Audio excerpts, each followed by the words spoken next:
Hello everybody. My name is Francesco Verso and I'm from Rome, Italy.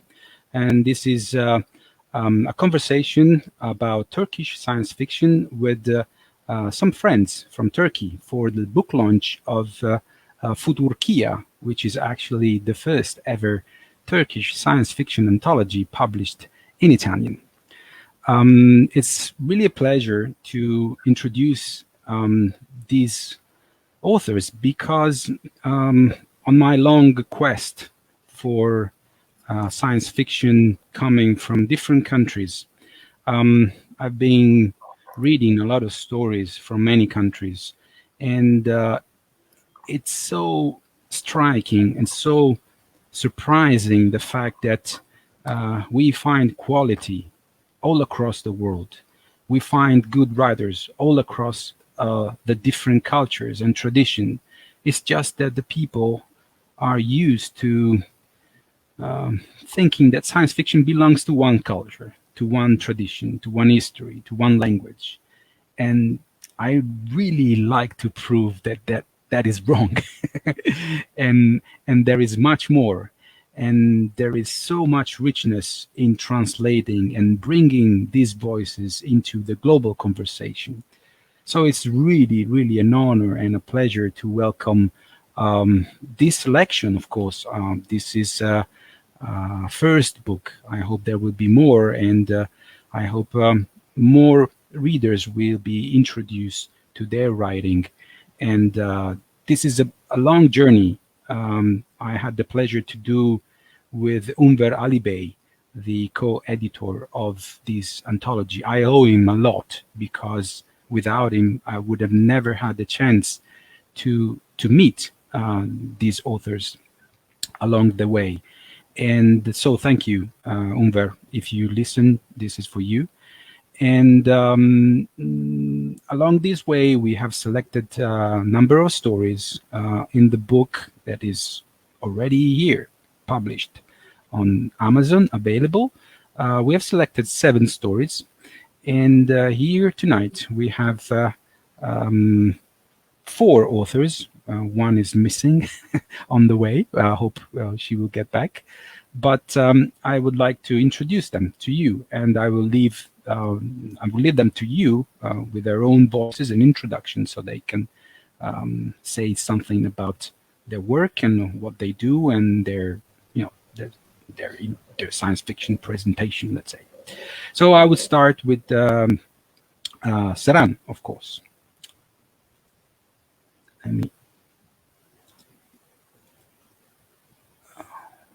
Okay. You are unmuted, right? Okay. Why, of course. Now I'm more excited to speak. Thank you so much. I'm from Istanbul, Turkey.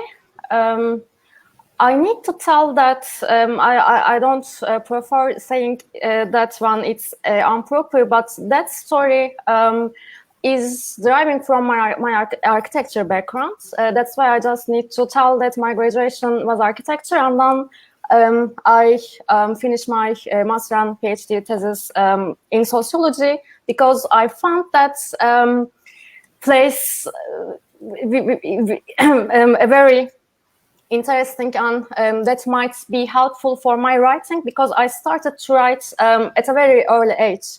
When I was 16, I published fantastic fiction novels in Turkey, which was quite interesting. But I think people only interested in that issue because of my age, not because of my writing. So therefore, I'm just discovering myself and my former thoughts about my childhood. I felt like being underestimated many times by adult people. That's why nowadays I can define myself more than science fiction writer, as children's book writer, because I'm studying on childhood studies, and also I write for children more than adult beings. But at the same time, science fiction is my, how can I say, first passion, that I'm trying to improve myself and my writing quite much. That's all for the start, I think. Yeah. Childhood, science fiction, so many ideas about future, and also I'm trying to bring my academic background to my writing, to improve my writing. That's all I can say. Thank you very much. In the meantime, we have Funda also. Do you hear us? Hello, Yes, I'm okay. hearing you. Can you hear me? Yes, we But don't see you, but we can hear you. Yes, I'm so sorry. My camera just broke down and I couldn't enter from the phone. So I guess I'm just gonna find a pretty picture of myself and join you all. Okay, Hi everyone. yeah, I will give you some time. So you have time to fix and get ready. And in the meantime, I will go back to Tevfik. So if you can introduce yourself, please. Hi everyone. Thank First you. of all, I would like to thank Francesco for this opportunity. This is my first time my story was translated into another language and published in there. So thank you, Francesco. Really, thank to you and Hünel if now he is listening. I'm analytical engineer, and I have a sociology degree, and also I have a PhD degree in organizational behavior. Science and science fiction was always at the center of my life and interests. While I was a child, unfortunately, I read Eric von Daniken. Yeah, who didn't? He is a little bit liar, but doesn't matter. He excited me. Thanks to him, if he is listening. It's true. Yeah. And also, I am a science communicator in Turkey. I'm streaming some popular science podcasts or I made some radio programs before. And also, science fiction is the freedom of the science. Science allows speculation a little bit, but you can speculate more when you are writing science fiction novels or stories. So I like writing. I like writing stories. I like building up something. I like make fiction, and also because I am interested in science, I mandatorily write science fiction because I cannot write fantasy. I cannot do it. Okay, I can imagine something, but if there is not science in it, I'm bothered from that. I cannot do that. So science fiction is my style of freedom for speculation. So I like writing. I had some awards in Turkey, but now they don't take my stories. They make me jury education member. Okay. And that's all for now. I'm very happy for being here, and thank you. Greetings to all listeners. Okay, I will try to connect. Funda, you there? You can. Yes, I'm here. Okay, your device is going up and down, so let's try. I'm trying to figure out here, trying to fix the camera, but I'm keep dropping down. So I think I'm just going to be verbally present in our conversation. Try to picture me with lots of hand gestures and a smiling face, please. Is it my turn? I don't want to interrupt anyone. No, well, just introduce yourself, okay? This is just a couple of minutes of introduction of each of one of you. Okay, hello everyone. My name is Funda Özlem Şeran. You can call me Funda. And I'm a writer in adult fiction and also children's literature, just like Seran here. I generally write horror, fantasy, and science fiction, but there are many genres that I evolve in also. I had a thesis on political science fiction when I had my master's degree. It was about comparing utopian and dystopian novels. It wasn't a very good thesis though, but it really taught me a lot about the genre and about what I want to do in my writing. So I kept on writing science fiction stories, short stories at first. I started there, and some of them got prizes from contests like Turkish Informatics Association. One of them is off on story in the book. And I also have a Gothic science fiction novella called Phobos, and a children's sci-fi book called Noisemakers. I keep on writing short stories mainly, but I'm really interested in novellas and children's books as well. That's my story. Okay, excellent. Thank you. I will go now to Özgür. And sorry for my pronunciation. Close enough. It's Özgür. Hello to everyone. I am Özgür Hünel. I am a freelance graphic designer from Ankara, Turkey. I'm also writing stories, mostly in fantasy and science fiction. I began writing stories during my college years. Back then, I was participating in several national story contests, and luckily won some awards from them. Those awards were a huge boost for me, because I said to myself, yeah, I think I can write. You know, people are reading these stories, and they are liking it. Then in time, my stories, my articles, and my reviews began to appear in several books and magazines. And somehow I'm here with you tonight. I'm not sure exactly how this happened. This is the first time that one of my stories translated into a foreign language. And I want to say this, I'm glad that it is Italian, because I like Italian culture and Italian art.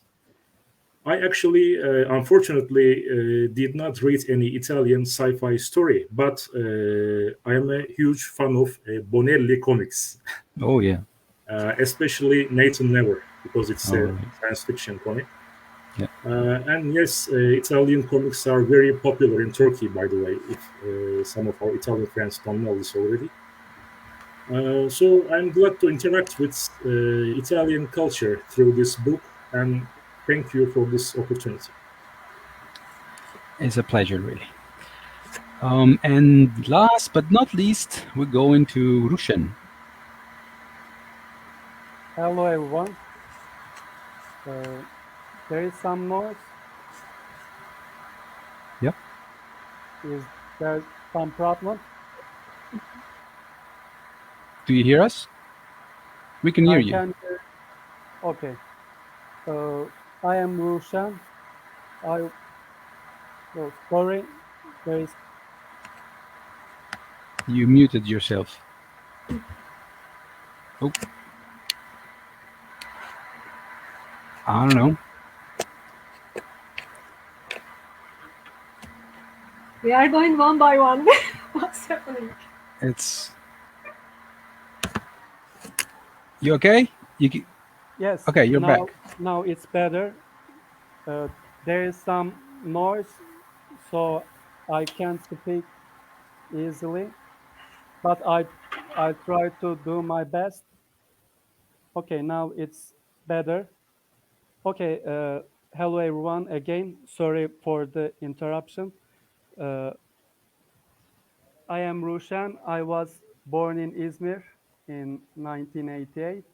I'm a secondary school teacher, and I have been writing short stories since I was a university student. And I have 2 published books. First one is Rabbit Inside Me. It consists of 15 short stories, 15 sci-fi stories. And the other one is One Day I'll Definitely Get Crazy.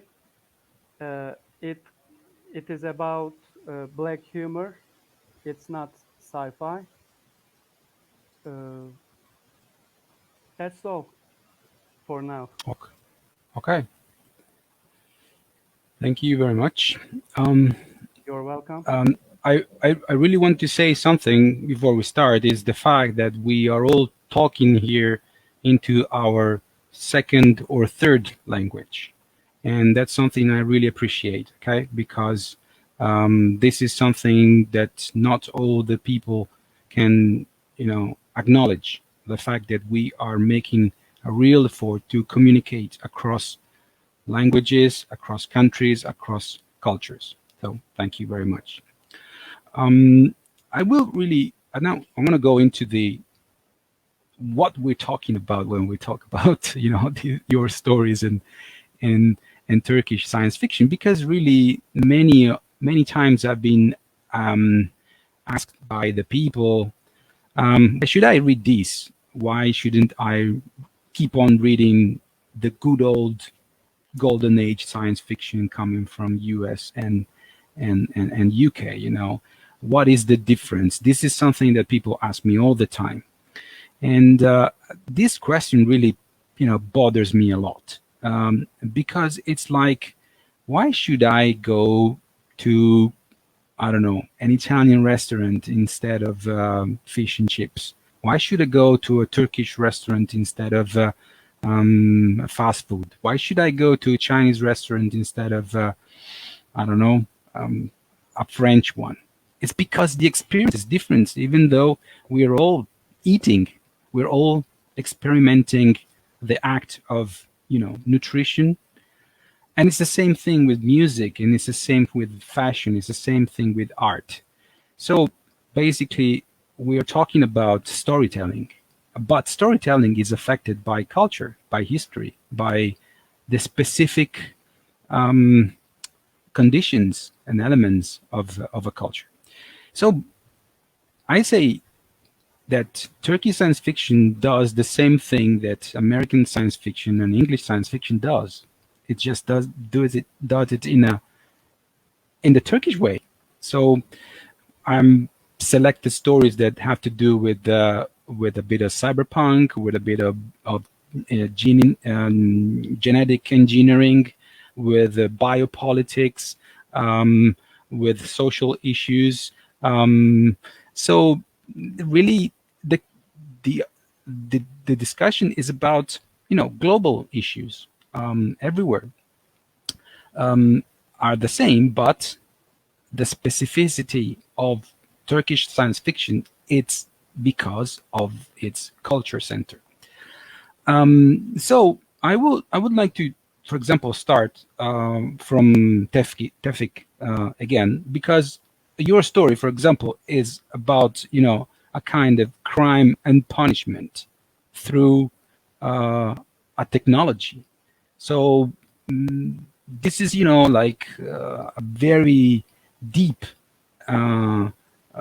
feeling, but you're doing it using a kind of uploading consciousness, and it's very, very striking. I really like the way you did it.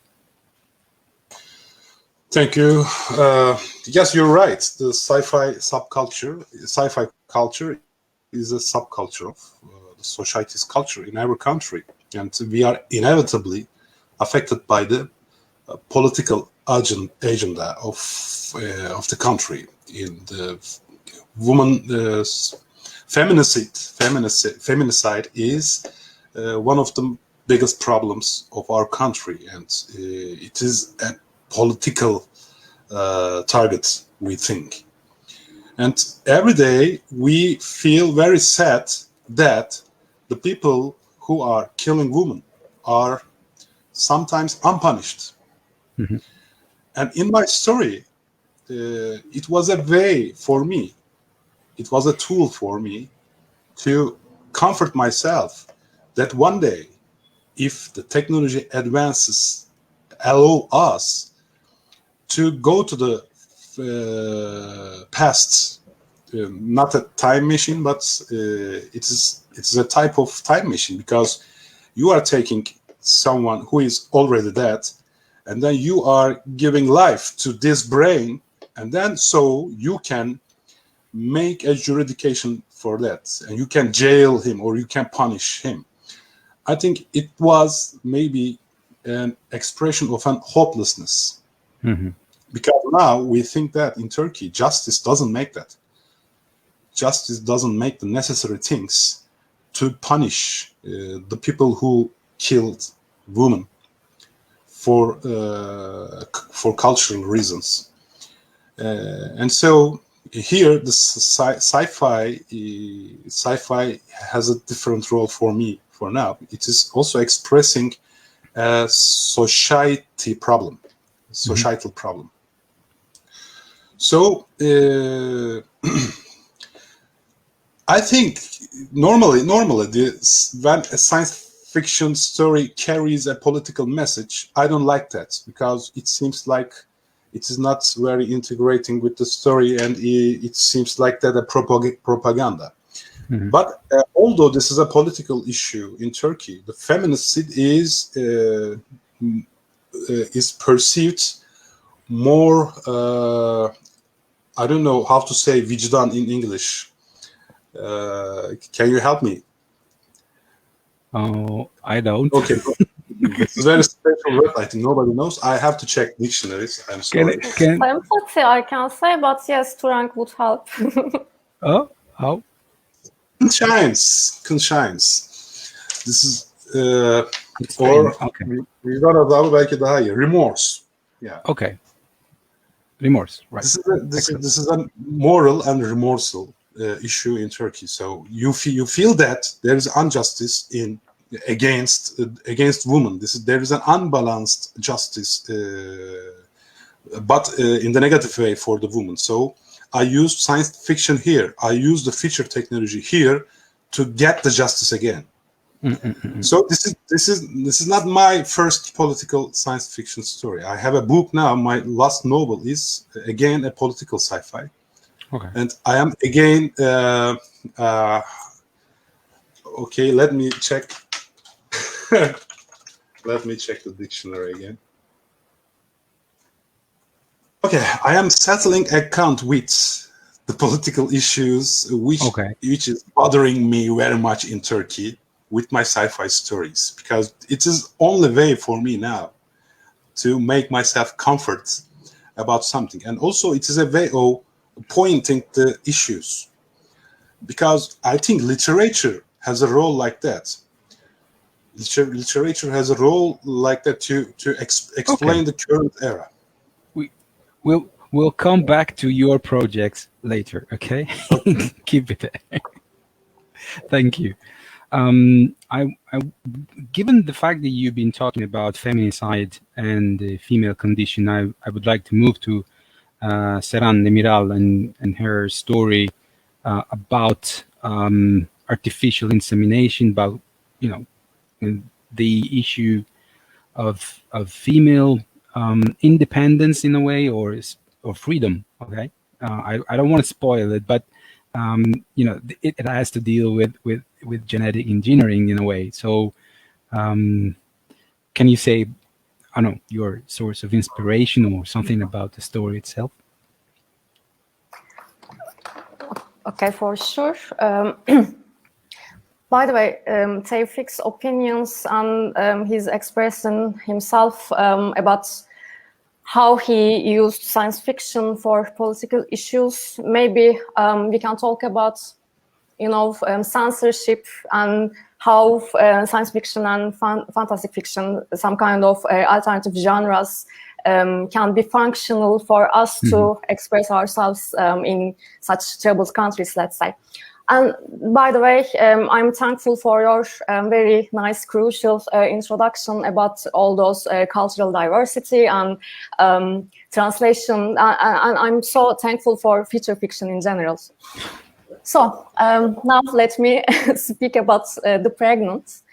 I wrote this story for a woman writer's anthology in the beginning. Funda Özlem Şeran is also one of the writers for that project, which is constituted from Gothic fantastic fiction of women characters in Istanbul.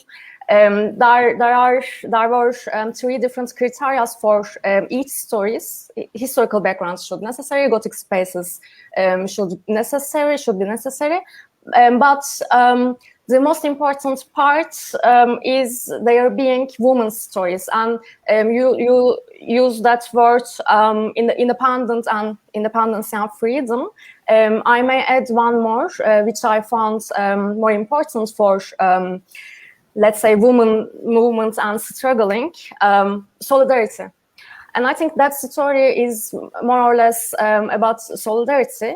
But let me begin with that historical background, because it's also about Istanbul, local culture, and how I was affected by the place I was born and bred, Istanbul for sure. For that historical place, I decided to select somewhere which is not as well known as, let me say, Galata Tower, which is also on our book cover, or Hagia Sophia, etc. Even though Galata, by the way, it's my favorite place, one of the favorite places in Istanbul. I've chosen for my story a complex. We call it külliye in Turkish. Külliye means some complex, which consists of mosque as the central part for sure, but also a library should be included in that place, or there might be hammam, Turkish bath, etc. Or yes, külliye is the general topic. And in the külliye complex I have chosen, which it is Valide-i Atik, by the way. Let me talk about Valide-i Atik for a while. I live in the same place in Üsküdar, Istanbul, since 1996. So that's my home, and I see, I watch that külliye, Valide-i Atik, from my window all the time. And by the way, Valide also means mother, and Valide-i Atik, I searched for the internet before I started that conversation. Old Queen Mother Mosque. It's the translation of Valide-i Atik. It's the last architecture work of Mimar Sinan, Grand Sinan, the most well-known architect of Ottoman Empire. And that building I chose for my story is Toptaşı Bimarhanesi. And Bimarhane means hospital, actually mental hospital. And it's also interesting because Bimar word, the word of Bimar, I think it also belongs to Ottoman language. Bimar means sick people, but Bimarhane is for mentally sick people, not all the sick people. And I think that was interesting, and I was quite interested in the history of Bimarhane. But I think the most interesting part is its transformation from Bimarhane to prison. Toptaşı also was used as a building of prison for years, and interestingly enough, both leftists and conservative thinkers, artists, stayed in that prison. They were punished in that area. And I tried to utilize all these facts, although they might be unknown in English, Italian, or even Turkish. That's why I'm trying to tell. In our Turkish events about that story, our collective storybook, I was also trying to explain all that stuff. But then, what I did, what I used and tried to transform that historical background to a sci-fi story which constitutes woman solidarity. I tried to use that old souls, all the victims in that prison, in a different way, victim we can call them because of political ideas, by the way. It was also a political story for sure. Old souls of that people who stayed in Toptaşı, doesn't matter, were mentally sick or, let's say, politically dangerous. These are quite similar for my fiction because they are like the outsiders of the society. Just like women, just like LGBTQA characters, individuals in society, they are also outsiders. Therefore, I found out some connection between them. And today's world, we know that in that story, the pregnant, by the way, lesbian couple in the beginning, they were the main outsiders. But after that, we discovered that our main character is also like that. So lesbian couples, or let's say women who don't want to have a child or too strong to be the one to be only in the world. They are all outsiders. And that's the core of the story. Women become pregnant of themselves. They carry their genetic codes somehow to produce something. And that's a spoiler. That's why I just won't spoil myself for sure. Okay. But I also need to underline something more. All those gender stereotypes, women are emotional, etc. They have the sympathy more than men are strong, etc. All those stereotypes, I'm also, let's say, mocking with them through the mother-daughter relationship in the center of my story. But at the end, the genetic code and sci-fi parts, I used something very, let's say, contemporary. How can I say?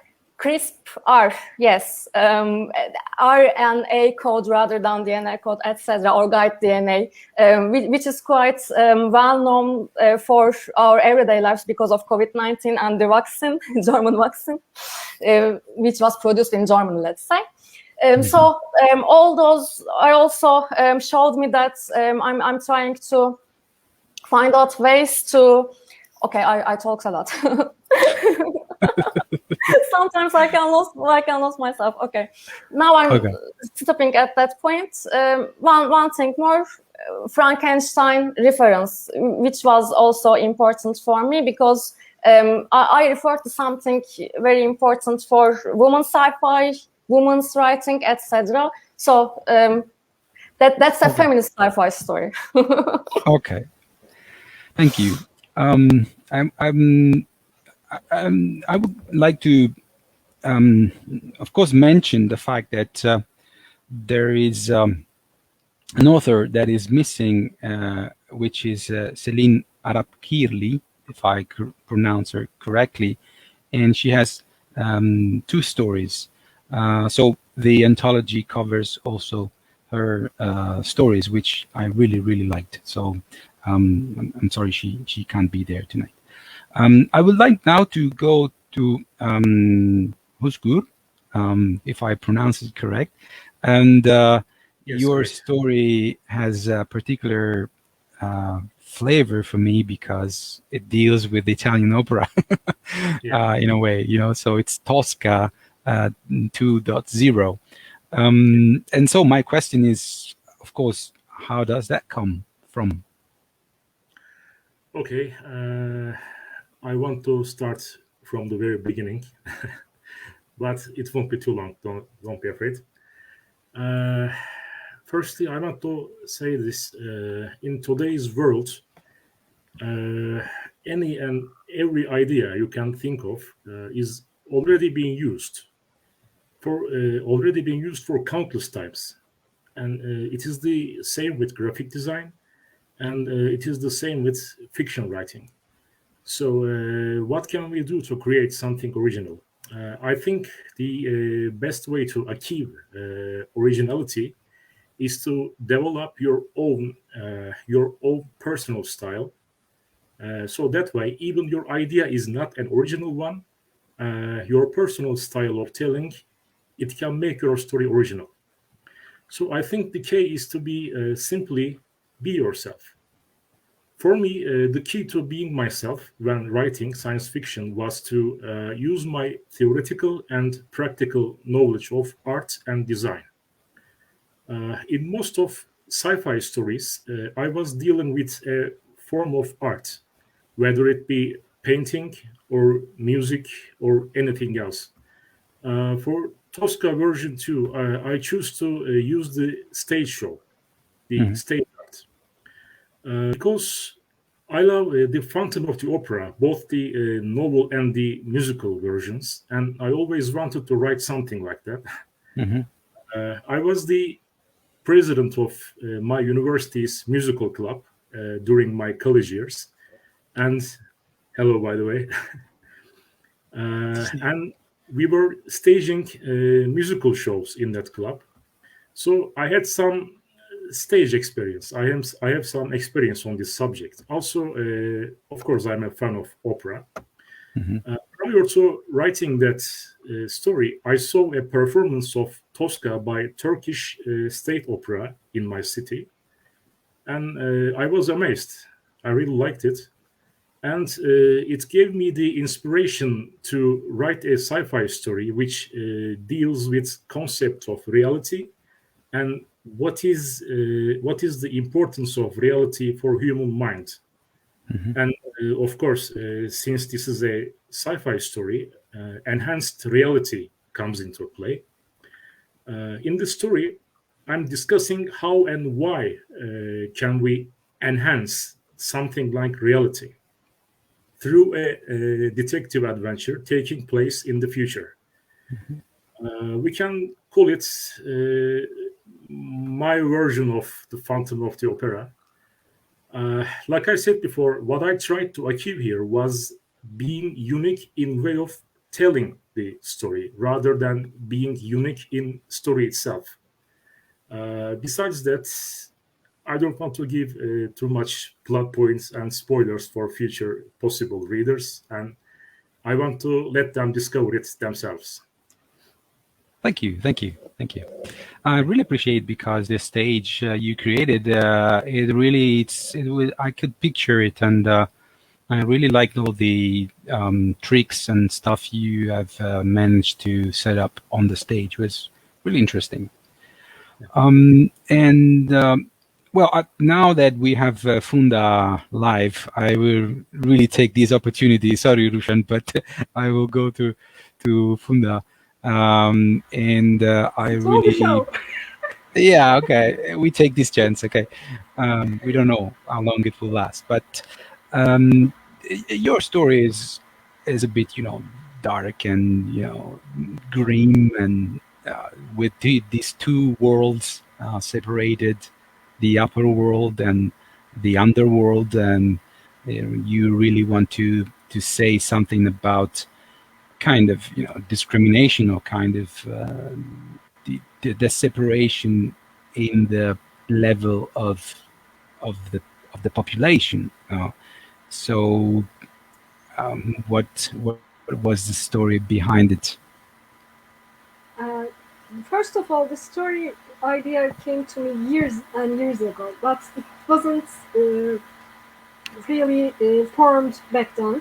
But when I was writing it, with the environment, of course, I always had in mind with cyberpunk, actually, the technology is like a weapon. You can use it as a weapon, or you can use it for your benefit.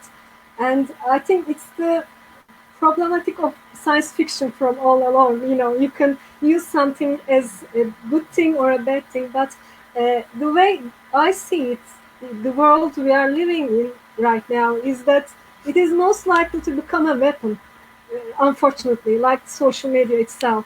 We benefit from it, but it's turning into a weird culture, spreading hate and etc. So I wanted to use that with advanced technologies like cyberpunk, and I'm really into hacking brains. Like, we are gonna use e-brains in the future for our computers, phones, and etc. So when this happens, it's gonna be more problematic for the division in society with the poor and uneducated or the rich, and it's already like that. But I think that's gonna be more dividing in the future. Imagine you have cybernetics and you can replace your sick organs with new ones, and some can afford it and some cannot, and that's going to be a real problem. We are talking immortals here, science fiction vampires, so to speak. And when this happens, it's going to be a really weird world, and I wanted to write about this really weird world. But first of all, the idea, the story name came to me when I was on the road to Ankara to get my second prize for Turkish Informatics Association back in 2014. back then the story was a user guide, and I was in second place, and I was on the bus to Ankara, and I was thinking what a great thing it was for writing stories and getting recognized for them, and getting prizes for them. And the idea, I don't know, but the thing is when you're really frustrated with your society, with people, you think about just shutting people down, just turning them off. Maybe the voices of them or voices in your own head, I don't know. But sometimes you feel that urge, and just please stop that stupidity, stop that noise, etc. And the idea of having people switches that can turn them on and off, even yourself on standby mode, sometimes you need to charge, right? And it will be really practical, I think. So the idea came like this at first, but I didn't know what I was going to write, what I wanted to write, if I was going to write it. And 3 years later, actually, I was on a project by the Science Fiction Club in Turkey, and the Earth Museum was forming our book, our anthology, and they wanted me to write a story for that. I chose cyberpunk, my favorite genre, and the first idea was me about writing, like I said, hacking brains, disguising as other people, and the story was called Matrushka, Russian dolls. And like that, our character in that story is hacking into people's brains and behaving like them to gain something, to achieve their goals. And at first, the story was going to be that one in off and on, but I don't know, something happened, and the idea split into two. And I decided, okay, then I'll write 2 stories. The muse calls itself, so I have to obey. I have to obey. So I wrote Matrushka for that book, but the idea still stands on some place for off and on. And I said to myself, okay, I wrote Matrushka, but it's not ended. What if I had to go on and make it a double duet or whatever? And so months later, I started about off and on, and it became this weird dystopian story. And I submitted it to the contest again for Turkish Informatics Association. And it won the first prize, which is weird because the idea came to me years ago. I was going to the award ceremony, and it was a full circle, I think. To me, it was all magical, planets lining up for the muse itself.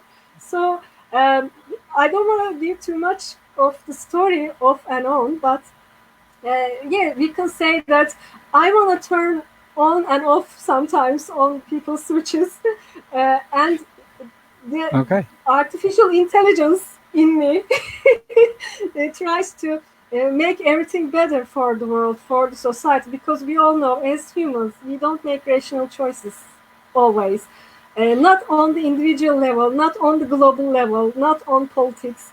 So maybe there can be something done about that. But not like Skynet, I like to say, not like Skynet. It's a more humanitarian solution. But I like to actually think further and write a novella after the story, after off and on's final point. Maybe we can see that too. Okay, we'll go back to that. But given you mentioned the individual choices and the aggregated choices and creating kind of political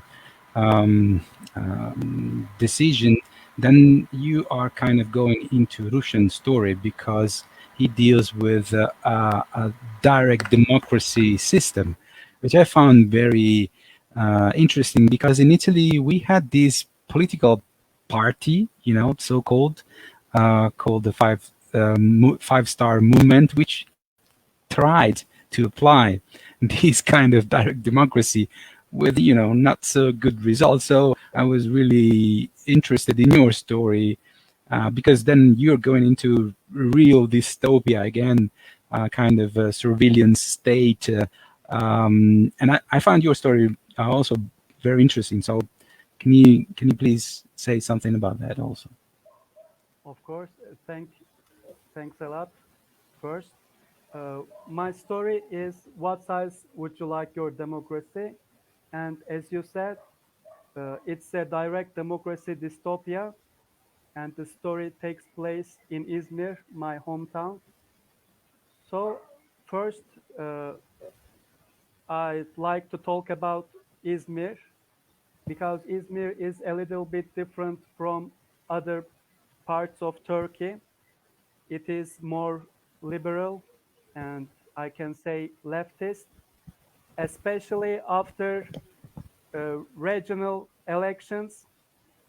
Uh, Izmir, or I can say the government or the governing party, can't win Izmir, and so uh, the government has always problems with Izmir. And after these regional elections, people living in Izmir make jokes like this. Why don't we separate us from Turkey? Oh, Why don't we govern ourselves?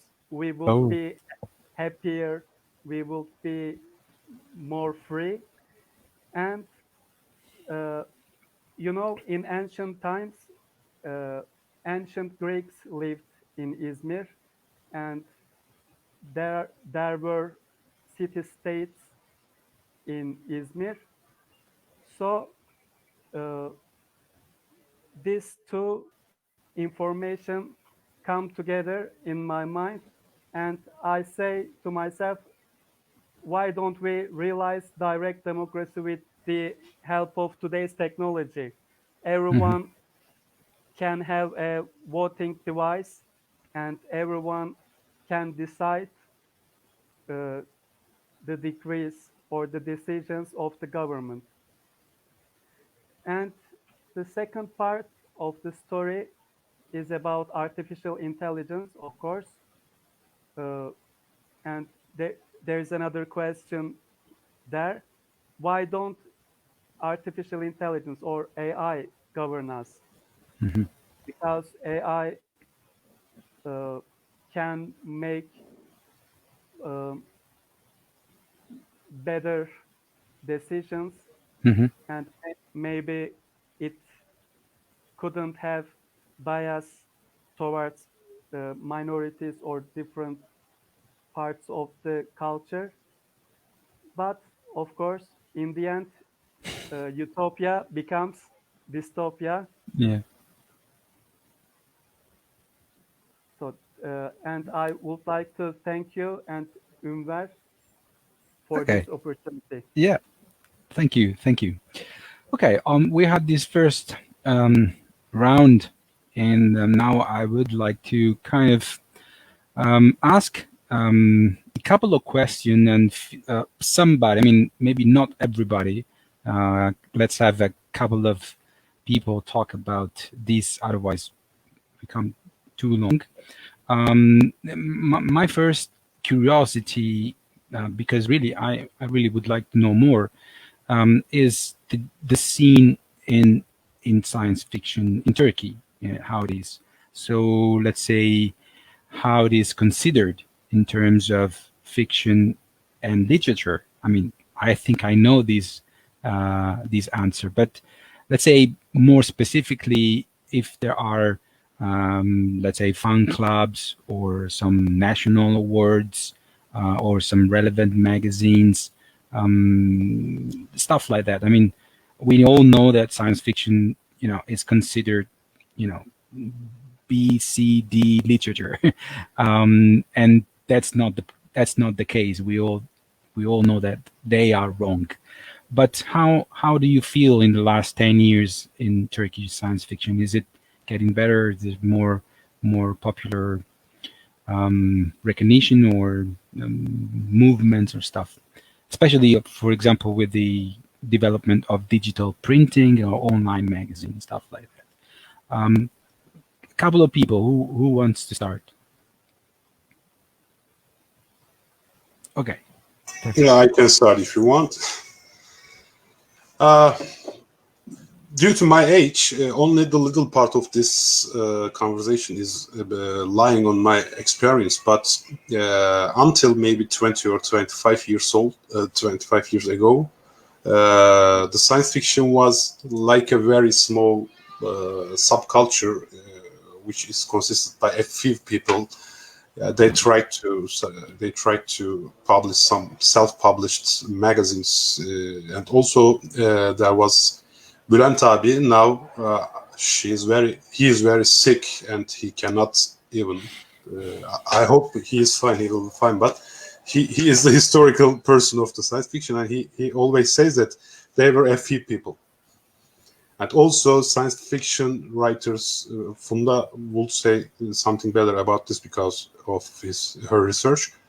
But I think it is because of the technological advancement, more people are attracted by science, so more people are now interested in science fiction. Think that now people all over the world can watch live the SpaceX rocket's launch and also its landing.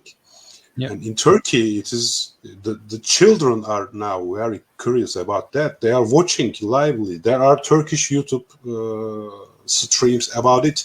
More people are attracted to the science, and the attraction to the science and attraction to the science fiction is, I think, it's parallel. So when the other part increasing, it is triggers the other part, because if some person is not interested in science, I think it's impossible for him or her to like science fiction. So I think maybe like all over the world, I don't know. In USA, the children was always looking to the rockets. In USA, they were always watching the launch of a rocket from maybe their hometown. But the countries like Turkey are now more integrated to the international science activities. So I think that is the reason for recent 20 years, the science fiction interest is sharply rising. Not only readers, but also writers. Until 20 years ago, there was not much writer, but now we are crowded, yeah, I think. And what about some of you won some awards? So how is the situation with the awards? Is some young writer can win, or some established writer can create a career? How is it with the awards? I think the writing cannot be a full career in Turkey because the general rate of reading books is very low. So it is nearly impossible for a person to earn their life, to save money just by writing. Okay. So yeah, it can make an maybe alter career, a secondary career, but the people, generally the people who are writer in Turkey has a primary profession, and they are making writing job as a secondary profession. So, but there are. For example, I think here everybody won an award from Turkish Informatics Association. The organizations like that, every year there is a contest at Turkish Informatics Association, and also we have our own association, Fabisat. We are also making this type of contests. We say it Geo Awards, and Geo is an Italian. Giovanni Scognamillo. I know. That's a crazy thing, really. Yeah, he is the founder of science fiction community in Turkey. I know. So we are giving Geo Awards. Excellent. There are some contests like that, triggering and making eager young people because of the jurisdiction is blind. A very young person, if he is really gifted, can win this contest. Nobody looks at who wrote that. So I think this is a good opportunity for Turkey, and there are some opportunities like that. Excellent. That's a very good thing. Let's say that I really would like to know about the translation market, because one of the main issues of future fiction is the fact that wherever we go in the world, we see that the books are translated from English into the local language. So this is the situation that we have been colonized. Our imagination has been colonized by US and UK imagination, by books, shows, comics, you name it. So how is the situation in a normal bookstore in Istanbul or in Izmir or in any other major city in Turkey? I mean, what is the percentage of English translation versus the rest? Anybody? Of I can say only a few things about that. And by the way, thanks, Tevfik, because he underlined so many important issues. I would like to add something to former question. Just a reminder, we know each other from internet platforms in the beginning of 2000s. And I also wrote all those, all their histories in my, afterwards paper, I can say. So Funda and I met there while writing science fiction as, yes, a very young people in the beginning of 2000s. And I think internet platforms are quite, used to be quite powerful, and maybe translation issues might become stronger.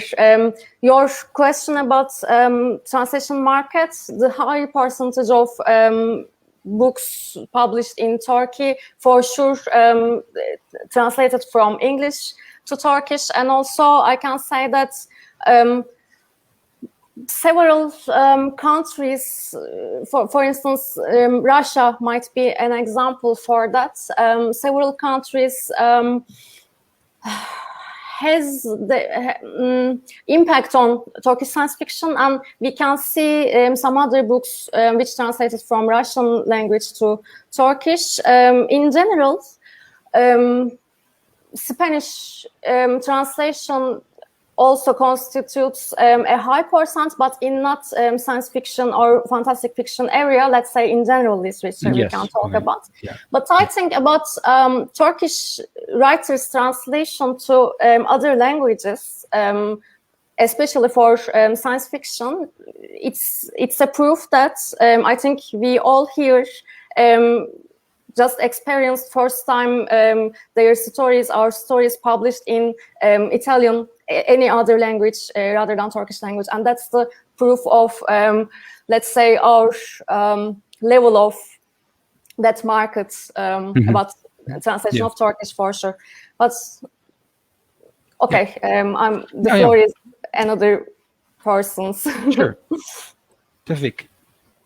But I would like to add something, because of I am a jury member in some contests. I read too much stories. I read stories a lot every year, and Hollywood, not maybe on bookstore, okay, but the style of the authors is highly effective on the style of the authors. Some stories feels like English, not Turkish, because in Turkish the daily conversation doesn't run like that. It is more similar to the English. So yes, in the bookstores the rate of the local writers are increasing, but generally the USA science fiction is highly effective on the young writers' brains. They learn science fiction from movies, so everything they write is very similar to the movies. So you're having a very bad time.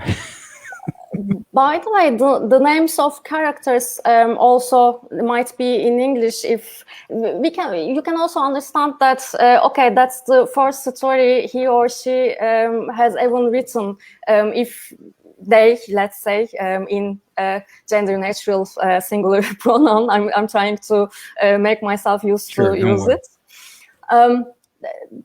They always, how can I say, reflect all those science fiction, not literature, as Tevfik said, movies and their inspiration from that to their stories. And we maybe it's about, how can I say, political science fiction might be more necessary to reflect ourselves, our local troubles to writing. Therefore, science fiction also cannot be seen as a independent and important and, let's say, a prestigious genre in Turkey because of that. Because science fiction might smell science, not fiction. That was one of the problems. And the other part is they are not local. They are just, not very qualified. Some copies of US sci-fi, they might be like that. And that's the problem of also not being as prestigious as any other genres of science fiction in Turkey. Yes, I mean, this is a huge problem. Yeah, Ruhşen. I think Turkish sci-fi readers don't trust enough on Turkish sci-fi authors. They trust on translated works, but they don't trust enough on us. So I think we must win their trust, get their trust. So I'm helping you. I'm helping you. You know, yes, so Futurchia is very important tool for that. This is a great opportunity for us. But this is, I'm not joking. I mean, the fact that I want to disentangle all the local countries from the dependency of the US market is because everybody is overshadowed by their dominance, their cultural dominance. So we are all little dwarf, we are little men because of this. We cannot grow. So if we start to translate each other, we are building a respectability, or let's say a dignity, okay?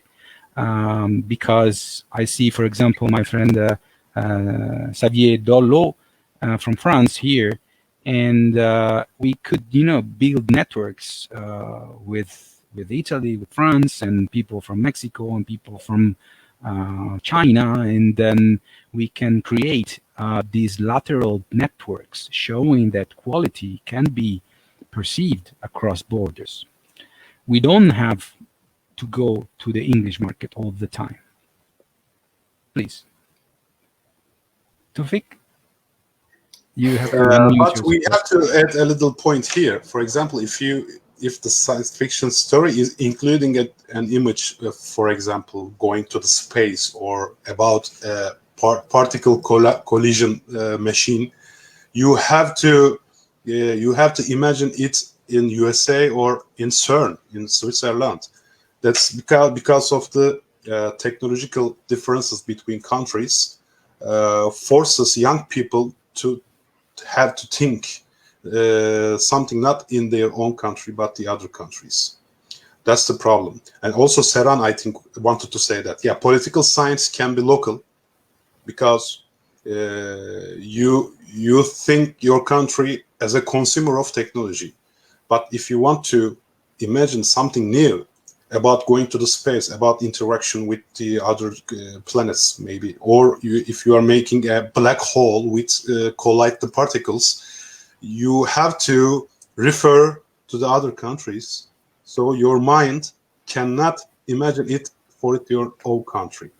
And also, maybe Ruhşen's expressions are referring to this, because if a sci-fi reader recognizes science fiction from the movies, then his or her imagination about science fiction is very new, very brand new technologies, very high, very advanced technologies, and these advanced technologies cannot be created in countries like Greece or Turkey or maybe Afghanistan, I don't know, or so they think it is not suitable, the technological advancement and the local culture, they cannot integrate these to each other. I think maybe that's a problem. I think please. I tried to say something which is just the opposite. Now we are hearing Tevfik's yes, let's say engineer side, not writer side. That's fiction. We can create alternative histories. That's fiction. We can open our minds and talk about the things that haven't happened yet, but they might happen. They might happen through writing, because Jules Verne's books are the most popular, well-known example for that. Nowadays, it's so old-fashioned, but in his time, it was science fiction. It was the founder text of science fiction. Just like that, you write something for today, for sure, but you also write something for the future, for hundreds years later. If it's all the things we are trying to do won't become permanent, why do we struggle quite hard while not earning money as writers? By the way, you told that, Tevfik, I mean, people cannot afford their needs. They cannot survive on only writing. To be a writer might be only the second job, let's say. It's for artists too. We all need to do something to survive. It's another issue, but I just want to remind that. But I'm not telling a normative thing. I'm not telling that we mustn't write that. I'm trying to. Yeah, for sure. I'm covering the truth. I'm trying to tell the perception of the reader in Turkey. Mm-hmm. Yeah, I see. It's the reason. Yes. Okay, I just wanted to say something more, but now I forgot. I want to add something here that's important to the conversation, because the perception, exactly what Tevfik said, the perception that the readers have of how progress and development should be is wrong. Take, for example, the opening scene of Blade Runner. We've all seen it, right? With the ziggurat. Well, the ziggurat, it's not Los Angeles 2019, but it's Baghdad, it's Iraq, right?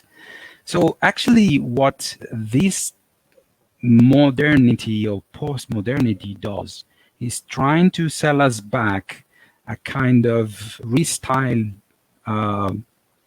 technology which was created millennia ago and branded new, but consider, I don't know, other technology that in some other countries might develop through local innovation, which then is completely cancelled because of the imperialism and colonialism and globalization.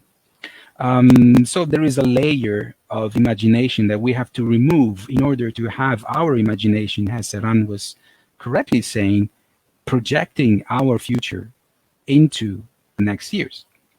So this is really interesting, because I think that every country is, especially old countries with a long tradition of technology, because don't forget that the wisdom of the past, the way our fathers and mothers did and solved local problems, is the technology of today. It's just that it's rebranded. We used it in wisdom because it proved right. Now we use this scientific method and it works right. So it's exactly the same thing, in two ways to achieve the path. Okay. I don't know, maybe if Funda or Özgür want to add something to these questions we made. Yes. Actually, most of the things that needed to be said is said. But I just want to say this. For a long time in Turkey, if a story or a novel has fantastical or sci-fi elements, it was always considered as a child's work. Me myself, as a child, was reading Jules Verne novels. Only after I reached to adulthood that I discovered that Jules Verne was not a child writer at all. He was always writing directly to adults. But this finally breaks in Turkey. Now that, like the other authors here said, there is a growing population in our fantasy and science fiction community, and this really spreads fast throughout the country with contests and like websites, fan clubs. They are growing fast, and I think in a few years' time, science fiction and fantasy in Turkey will be equal, let's say, in America or in Europe. That's what I hope. Good. You're very optimistic. we need that. Yeah. Excellent. Funda, given you're also a screenwriter, can you tell us something about that? What is happening? I mean, are you working on science fiction TV series? No. It's Selin actually. Selin Arapgirli is the screenwriter. I'm not. It's Selin. I'm not the screenwriter here, but I'd like to add that I don't see science fiction as a fantasy genre. I see it as a very powerful tool to build up features and build up countries, actually. Because if you look at the point of a political science fiction view, it's really empowering societies if it's used correctly, if it's used for the benefits of it. And we can make a whole new economy around that and build up a nation. And this is why it's important that we are trying to build a culture of science fiction for ourselves and interacting with each other. I think it's very important, and thank you for this opportunity again to you and to Ünver. I find it very miraculous because this way you're now learning about Turkish sci-fi, and we're going to learn about Italian sci-fi, and I think we're going to unite and overcome the imperialist effect on the world. And I also like the little nuances in stories that are about the culture. And I think that's what our contests are really looking for, our own voices in science fiction. And once the readers are going to see that, they're going to realize what they're missing, and they're going to start hearing us and reading us more often. Very, very good. I really like your words. Yes, you're right. I think there is a question from Xavier, and this question is exactly for Seran. So can you speak a little about your essay, Ursula Le Guin? So it says a little, okay? What the angle? Question for all. So we are already there, okay? So consider the time, okay? And then we have an extra question for all panel. Is utopia coming back into the Turkish fiction? That's an interesting point. So back to you, Seran. Ursula Le Guin. About Ursula Le Guin, I cannot say something shorter. I need to speak for an hour. So maybe we can do something. We can do another panel event of mine, my work about Ursula. But the question is, what is the angle? Yeah. So can you maybe say something? It was also various because, for sure, according to how can I say, my tendency, which works of Ursula Le Guin that I feel closer to, and also in order to feed my writing for sure. I try to develop different perspectives on her different works. So it was not an essay, it was like, let's say, a book of 5 different essays. One is about feminist sci-fi, by the way. I try to compare Ursula's works, both Left Hand of the Darkness and also her newer writing, more recent writing from the 90s. What was that name? The Birthday of the World. The different stories from The Birthday of the World. I compared those works to March PRC's, Joanna Rust's, and any other feminist science fiction writers' works through a historical perspective, and trying to make another connection between feminist movement and some social movements, etc. That was one. And another was about this post. I tried to mention the boundaries between fiction and non-fiction, the boundaries between politics and our social life, etc. I tried to develop a perspective about boundaries. Boundary was one of the key concepts for me to write that work. And more or less, I also tried to underline her biography, how her interaction with indigenous people because of her father, her family backgrounds, and how she, Le Guin, utilized all those knowledge for her, how can we say, feature anthropology, let's say. Yes, I use that term for Always Coming Home. I also wrote my latest essay in that book for only Always Coming Home by recognizing it as feature anthropology. That's the shortest. Thank you for the question. Thank you. And somebody wants to answer the utopia question, if utopia is coming back to Turkey or Turkish fiction.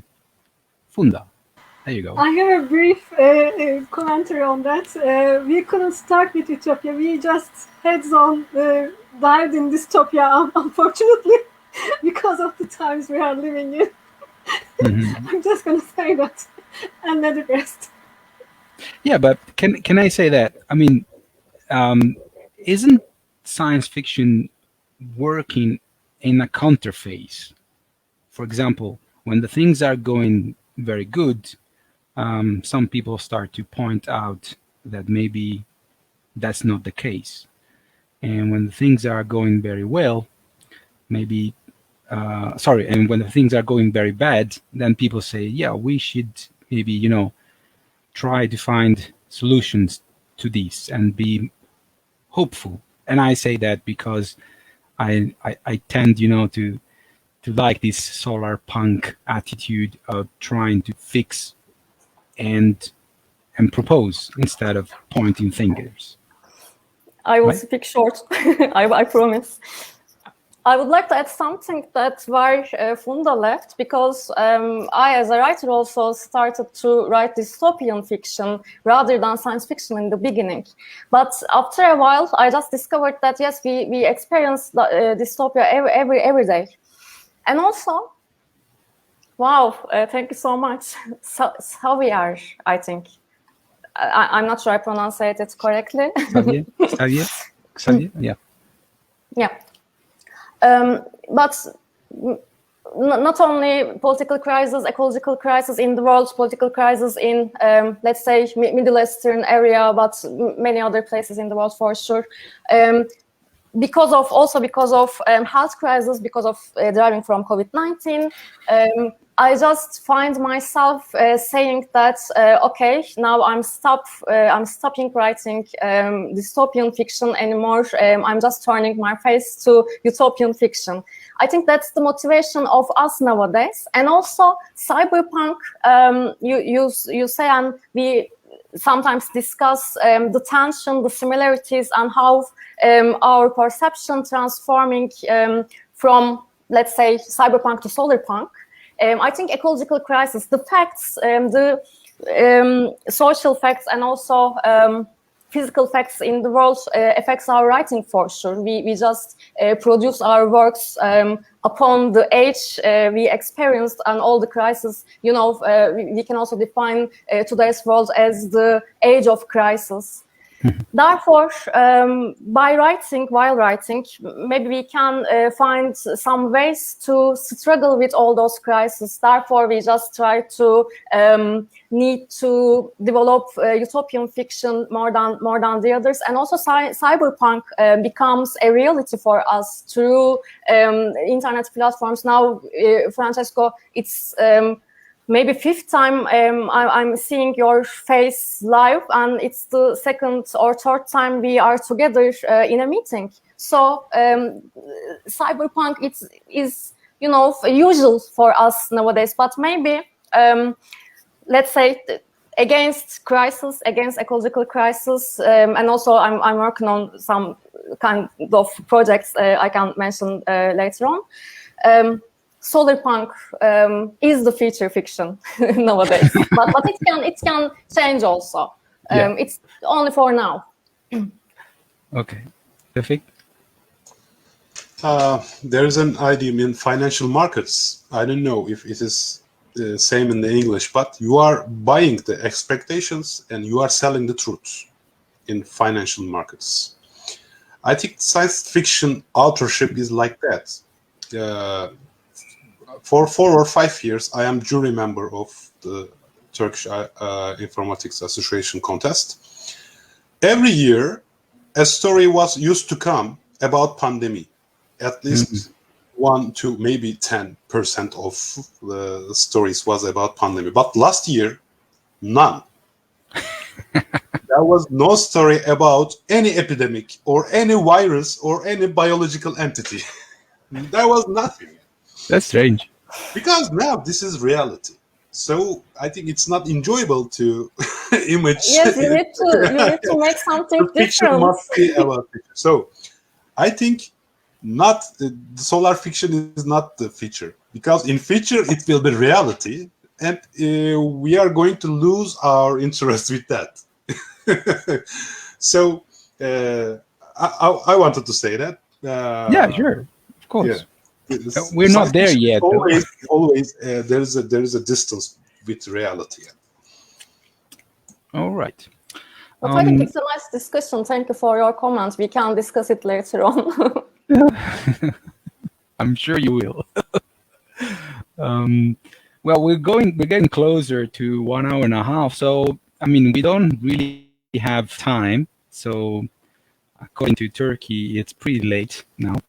But I would like to have a round of each of you talking about what you're working on. I mean, your future projects, your stories, as we are approaching the end. So I will go back to Ruhşen.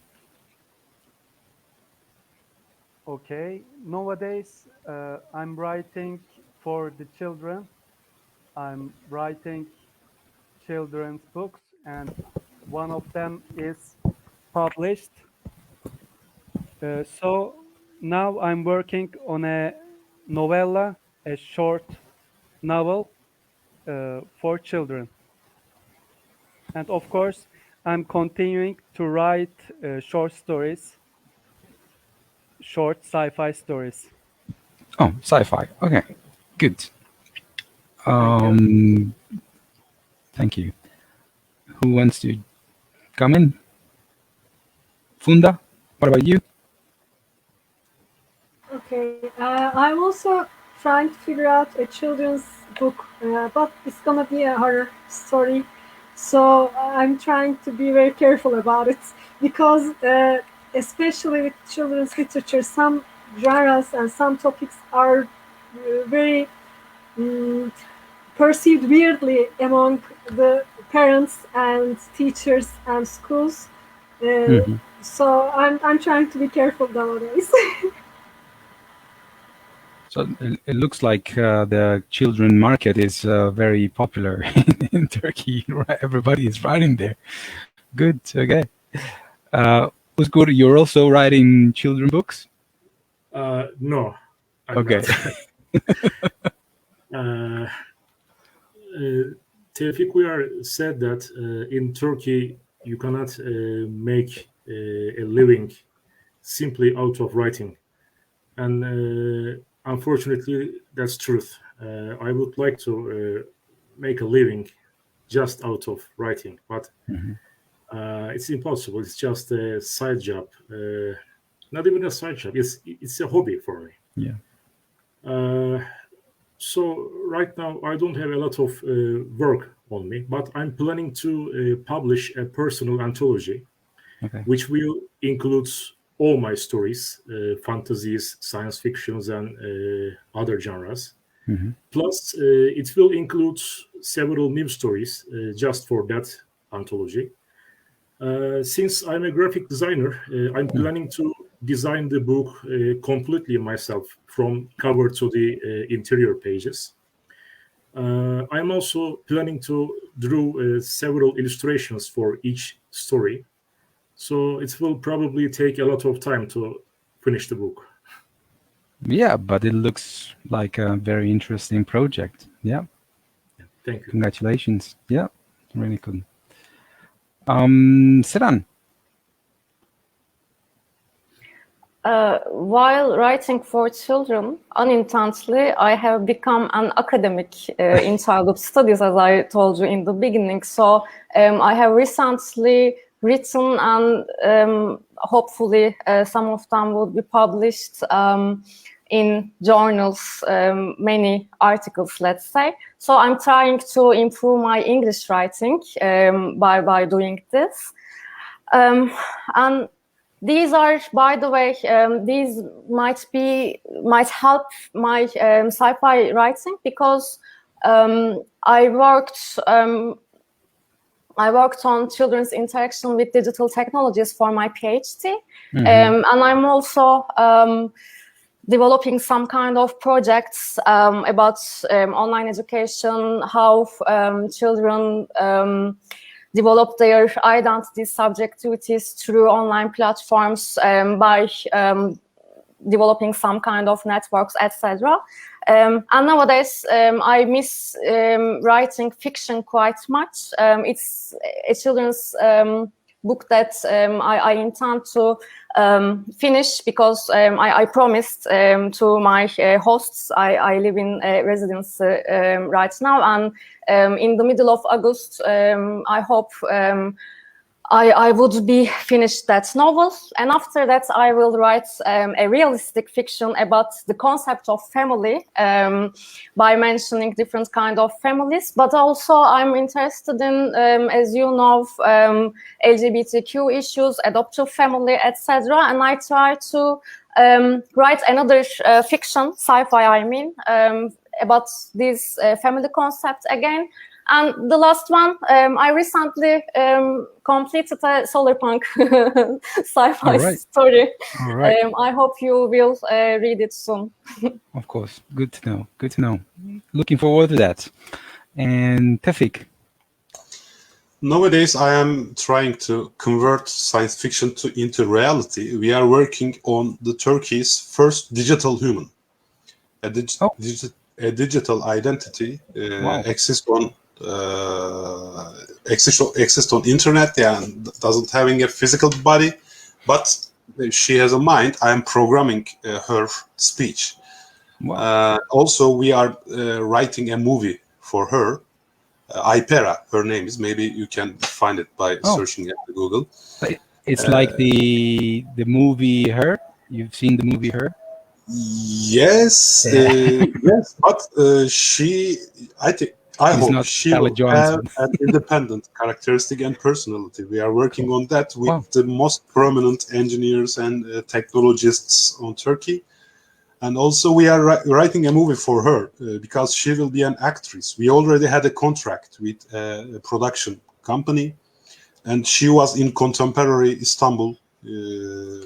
But it's an artificial intelligence? Yes, she has artificial intelligence, but generally she is more like photo model now because Yeah, okay, I can imagine that. she has a very nice physical body now, and we will have more characters in future. Mhm.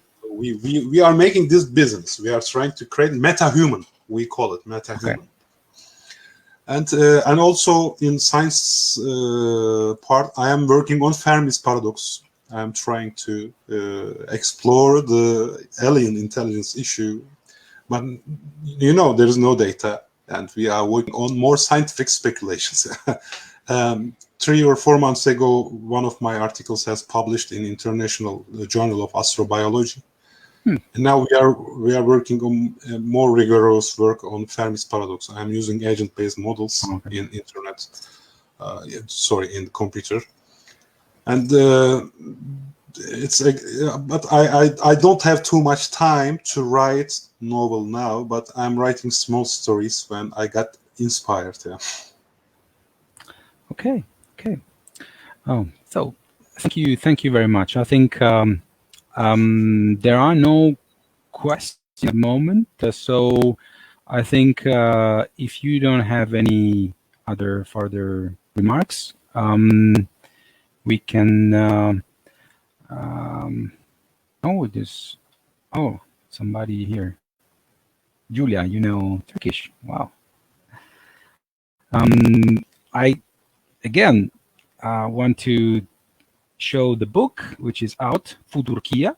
It's the first anthology of Turkish science fiction, and I'm looking forward the next meeting that we're gonna have in Turkish. So I'm really curious to have to listen to your language, your beautiful language. So really, I thank you for being with me tonight and with our friends for the Future Fiction Facebook page, and we'll keep in touch. I hope you will send me more stories because this is just the beginning, and I will keep on working on this book together with Umber. Maybe, who knows, we will have other surprises in the near future.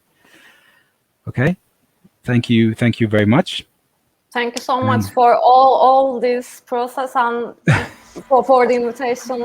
And we see each other for years. I haven't met with Tevfik and Ruhşen and Funda, and the first time I met Özgür. Nice to meet you again. I hope we will have but some I'm meetings. so talkative, I'm sorry.